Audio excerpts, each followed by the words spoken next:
Howdy y'all, welcome back to Security Studs Nook. Today we will be doing day 8 of the spooky, and I chose mellow yellow, pale yellow, yellow green, blue gray 7, light violet, terracotta, peacock green, and vivid green. The story that you are going to hear in this video is just off of Google, so I hope you guys enjoy.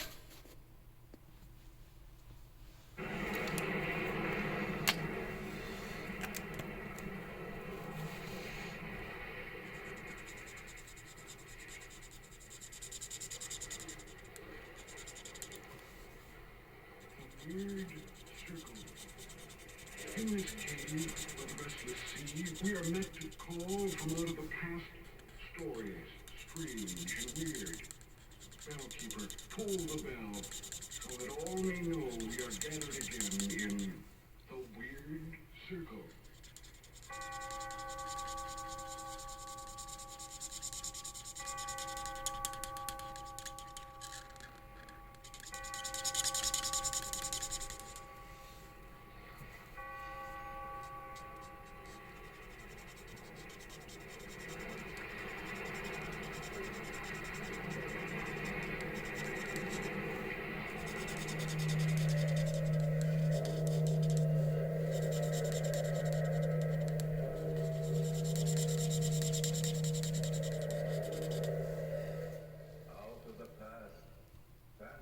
Okay, that looks like all for number 1. Let's go to number 2, which is pale yellow.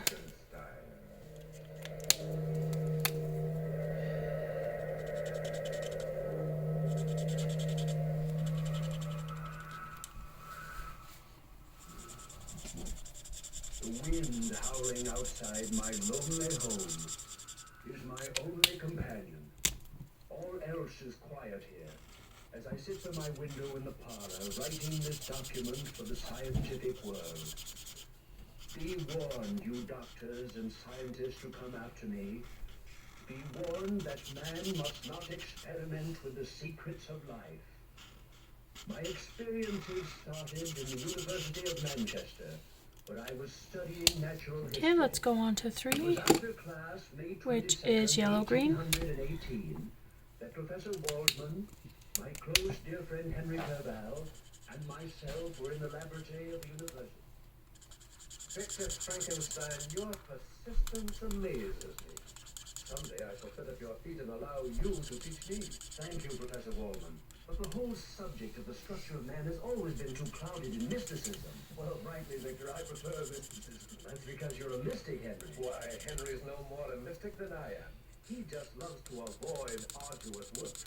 Oh, translating that means I'm lazy, eh, Professor? If you prefer to put it that way. I rather think of you as a student whose nervous structure does not take kindly to natural history. The professor's kinder to you than you are to yourself, Henry. Well, if I worked as hard as you do, Victor, I should probably wear that same gaunt, sleepless look that you carry about. Well, my experiment will be finished tonight. And then I'll manage the 8 hours sleep that other men manage. Okay, looks like that's all in number 3. Let's go to number 4, which I chose to be blue gray 7. As a matter of fact, I stayed after class this afternoon, Professor Waldman, to ask you to join me this evening in the basement of our place to watch the completion of my work. Well, how about me? I don't think I dare invite more than one, Henry. And the professor is more interested in this type of procedure than you are. I shall be delighted, Victor. Just the best friend who never knows what's going on in his own home, that's all. It's not that, Henry. But I thought you'd entertain Elizabeth for me, while the professor and I were at work. Entertaining Elizabeth would be a delightful favor, old boy. You know, I think you trust me too much with her. Have you ever met Victor's fiancée, Professor Waldman? She's one of the most...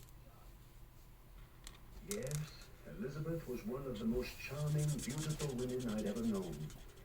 I had been in love with her from childhood, but even my love for Elizabeth couldn't dim my passionate zeal for the work I was doing. It was 8 o'clock that evening. Henry, Elizabeth, and I were seated in the parlor. Elizabeth was saying, I'd be so glad, Victor, darling, all this is over.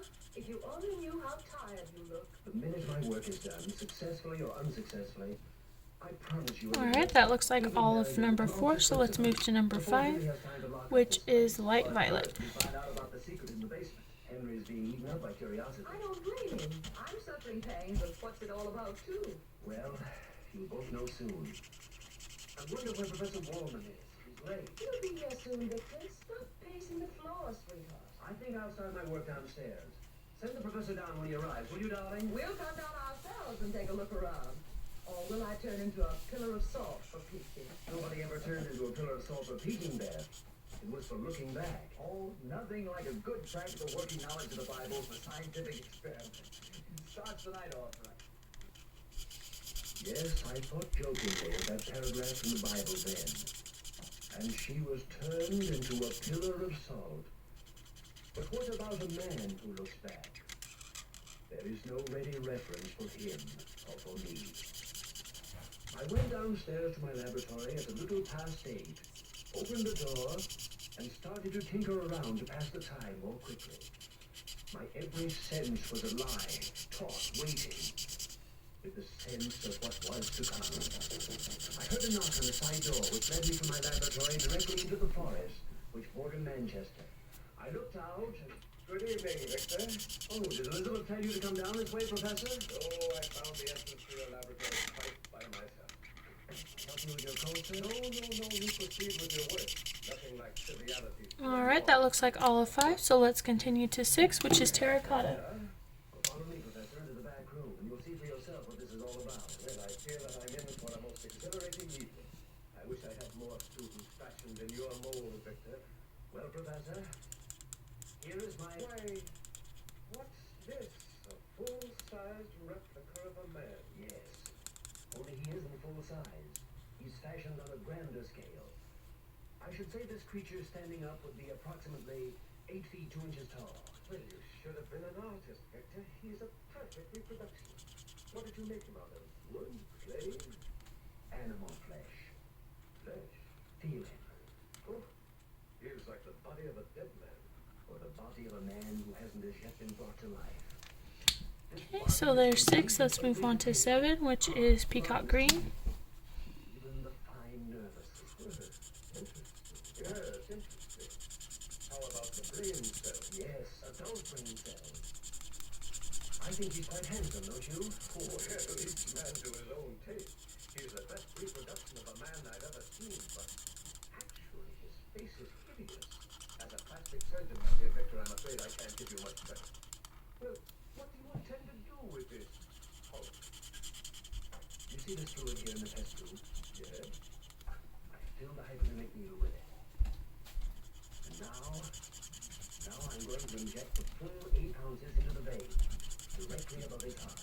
But why? Watch. You see, Professor, quite by accident, I stumbled on the secret of life.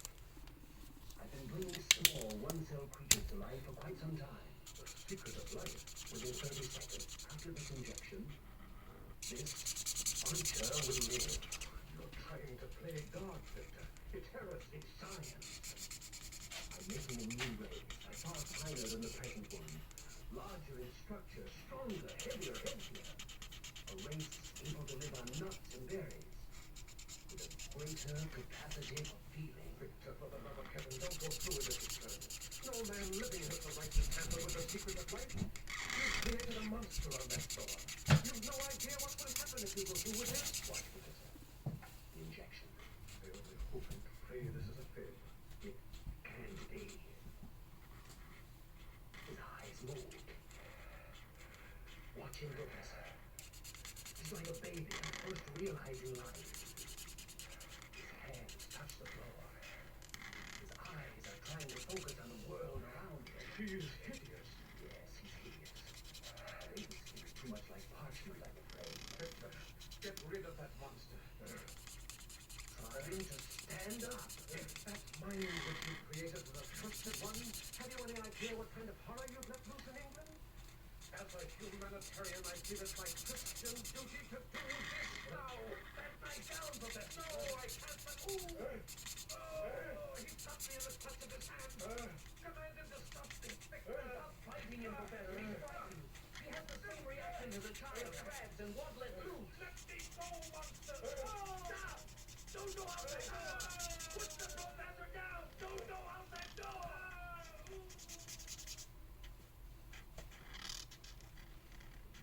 professor left my laboratory through the side entrance into the forest, carrying the incredibly mangled body of the professor with him.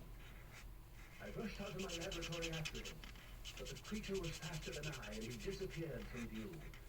I returned to my laboratory and destroyed all evidence of the creature's manufacture. I burned the blueprints from which I had made his body. Then, carefully, I locked my laboratory and went upstairs to join Henry Clerval and Elizabeth. I must have looked wild-eyed as I entered.